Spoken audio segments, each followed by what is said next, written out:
Bonsoir à toutes, bonsoir à tous et bonsoir Lilibet. Bonsoir. Lilibet Merle, c'est comme ça qu'on Ouais, tout à fait. qu'on dit. Comment ça va? Ça va très bien. Ouais. Ouais. Ça a été à la foire du livre? C'était impressionnant. Intense aussi. Hein. Intense, ouais. Beaucoup de monde et beaucoup de livres aussi. Oui. On ne sait plus où donner de la tête.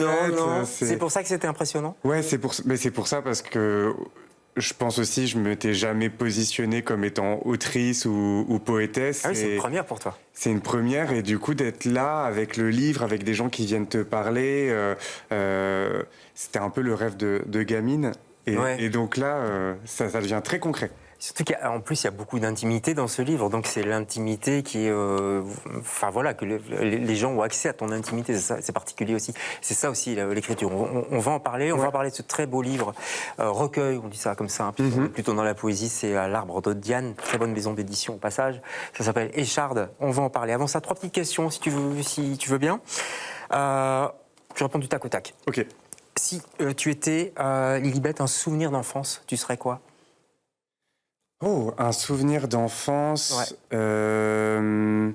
Positif ou négatif, hein?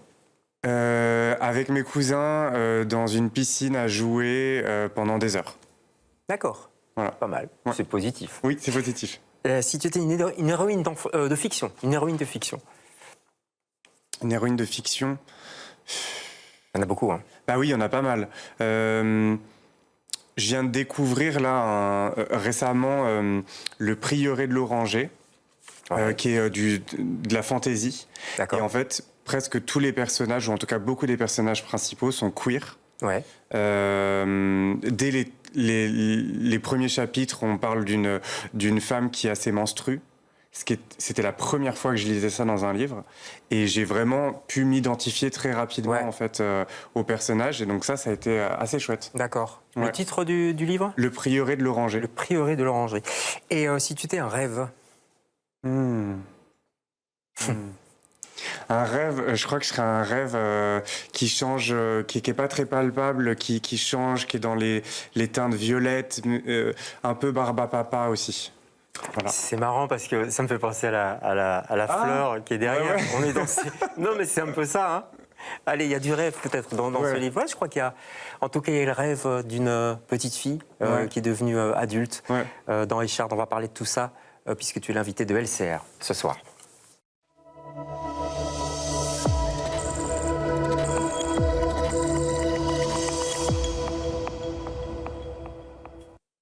Et je vais commencer par une phrase. Papa, tu m'as toujours vu comme ton fils, vois-moi enfin comme ton enfant. C'est terrible cette phrase, je trouve, c'est fort. Il y a plein de phrases comme ça, fortes. Comment tu l'as construit, Écharde? Comment ça s'est passé? C'est comme un journal intime, j'ai l'impression. Oui, c'est ça, c'est un journal intime qui va vraiment prendre 4 années de ma vie. Ouais. Moi, j'ai commencé en fait par le conte oral. C'est-à-dire que j'ai vraiment lié ma pratique d'artiste drague à... Je venais faire des poèmes, en fait, sur scène. Parce que tu viens du cabaret, il faut le dire. Hein, je viens du théâtre et du cabaret. Ouais. Et vraiment, je fais pas du playback ou du lip-sync avec mon persona drague. Je viens faire des poèmes que j'écrivais. Et c'est Mélanie Godin qui est à la maison, voilà, qui est l'éditrice, qui avait vu mon travail et qui, elle, a posé le terme poésie sur ce que je pouvais faire. Ce que je ne m'autorisais pas du tout à mettre. Le fameux syndrome de l'imposteur. Ouais, c'est ça, exactement. Et donc, on a travaillé ensemble où on a fait un vrai projet, une œuvre qui est le livre, en fait.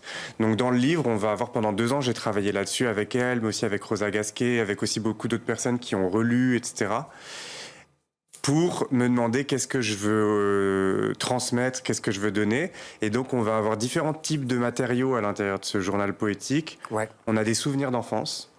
On a des poèmes qui sont un peu plus longs et qui sont en fait mes performances sur scène. D'accord. Et on a des petits rituels de soins. Ouais. Et des réflexions aussi. Hein, et des petites réflexions, ouais. Ouais.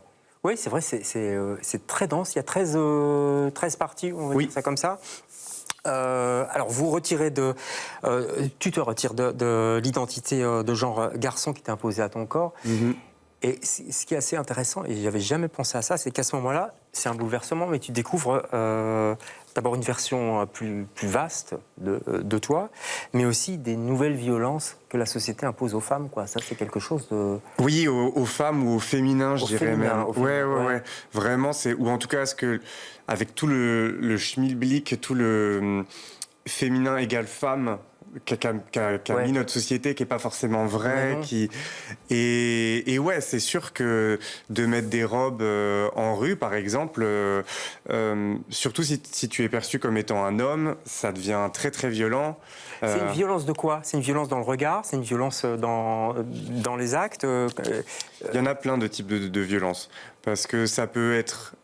si on prend cet exemple-là d'être en robe dans la rue, par exemple avec une barbe, ça peut soit être une violence parce qu'on t'insulte, soit parce qu'il y a des coups.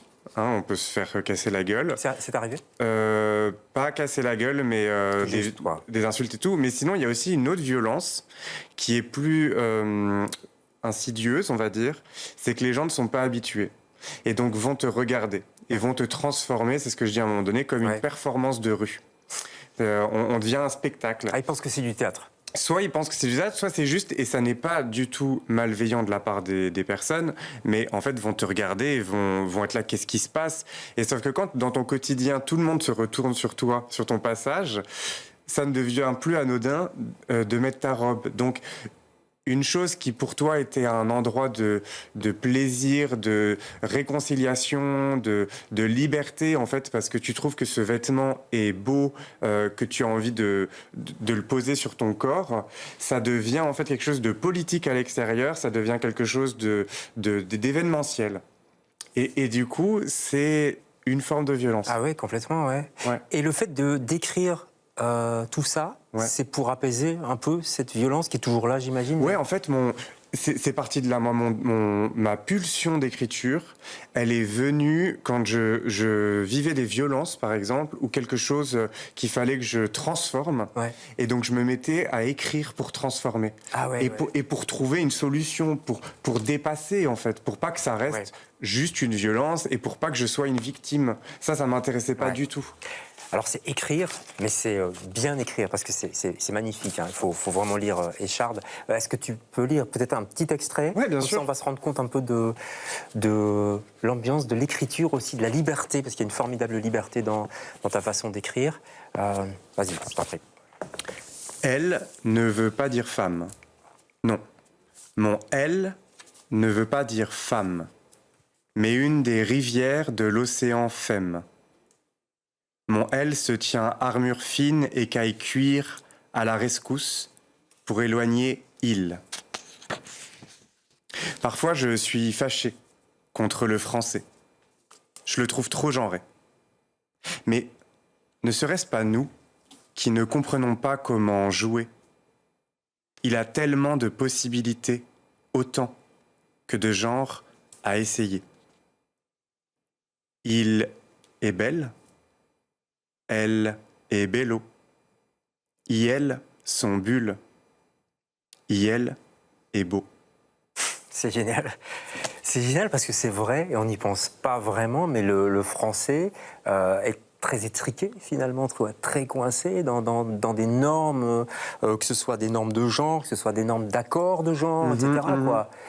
Et toi, tu fais exploser ça. C'était un besoin aussi, un jeu, mais au-delà du jeu, un besoin vital. Ouais, un besoin mais en fait de voir que c'est pas le français en lui-même, c'est comment on a décidé de l'utiliser ou comment on s'est mis des barrières. Des barrières, ouais, tout simplement, et qu'en fait il y a tout à fait. Et ça, c'est la communauté queer qui m'a permis de voir tout est plus malléable, tout est plus, et il peut y avoir de la joie en fait.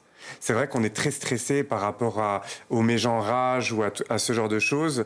Et je parle pas que pour les personnes trans, mais les personnes cisgenres, par exemple. Quand c'est incroyable quand une personne pense qu'elle a dit madame et qu'en fait c'était monsieur, tout de suite il y a tout le monde qui se stresse. Qui est là, oh, mais pardon, excusez-moi, je voulais. Ça, c'est chez les cisgenres. Ça, chez les personnes cisgenres, on le voit bien qu'en fait, apparemment, il faut vraiment faire hyper attention à pas avoir mégenré une personne cisgenre. C'est fou, quoi, ça. Ça, c'est fou. Plus maintenant encore qu'avant. Non, je pense que ça a toujours été comme ça, mais c'est pour dire que le mégenrage n'est pas que pour les personnes transgenres, en fait, le genre est une institution avec laquelle on vit tous les jours. Et donc, je viens un petit peu mettre de l'huile dans ça, quoi. Un peu tout bousculer. Ouais. L'enfance, comment elle s'est passée? J'ai demandé un souvenir d'enfance tout à l'heure, mais à un moment donné, tu dis pendant plus de 3 mois, j'étais une fille dans le ventre de ma mère. On n'avait pas vu mes testicules, je m'appelais Séverine. Oui.